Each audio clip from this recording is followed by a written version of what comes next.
Hello everybody, and today we have great quotes of Hume in our series called Great Quotes of Famous Philosophers. My name is Narendra Kumar and we are from NRK Academy. The first quote is, reason is and ought only to be the slave of the passions and can never pretend to any other office than to serve and obey them. And that's the view of Hume. He says you have your deep passions. Reason should be a slave to your passions. You have to think on your own on that. Second one, he's happy whom circumstances suit his temper, but he is more excellent who suits his temper to any circumstance. Right? Third one, heaven and hell suppose two distinct species of men, the good and the bad, but the greatest part of mankind float betwixt, which means between vice and virtue. So they're in the middle. Truth springs from argument amongst friends.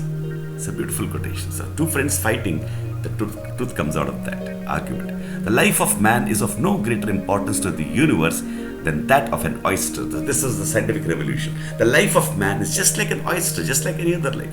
The life of man is of no greater importance to the universe than that of an oyster. To hate, to love, to think, to feel, to see, all this is nothing but to perceive. That's the way he looks at it. The corruption of the best things gives rise to the worst.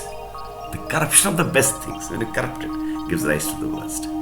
That the sun will not rise tomorrow is no less intelligible a proposition and implies no more contradiction than the affirmation that it will rise. So that was his view, that there is no causality. That was his very controversial view. The sun may not rise tomorrow. It is just rising by accident. The heights of popularity and patriotism are still the beaten road to power and tyranny. The heights of popularity and patriotism are still the beaten road to power and tyranny. So when you want to become popular, then you want power and tyranny. You want to rule other people. Beauty in things exists in the mind which contemplates them. So he knows that. So when you contemplate the beauty of something in the mind, that's when beauty comes into existence. And that completes our great quotes of David Hume. Thank you.